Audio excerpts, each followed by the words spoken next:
Secunderabad Saint Mary స్కూల్లో విశ్రాంత arch bishop తుమ్మలబాల పార్థివ దేహానికి సీఎం రేవంత్ రెడ్డి నివాళులర్పించారు.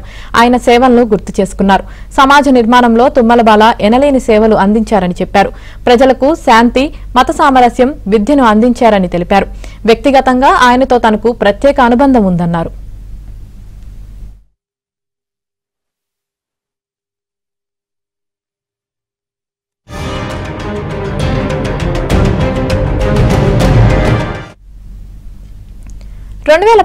ఎంపీ ఎన్నికల్లో 2023 శాసనసభ ఎన్నికల్లో తమను మంచి మనసుతో ఆశీర్వదించారని రేవంత్ రెడ్డి చెప్పారు.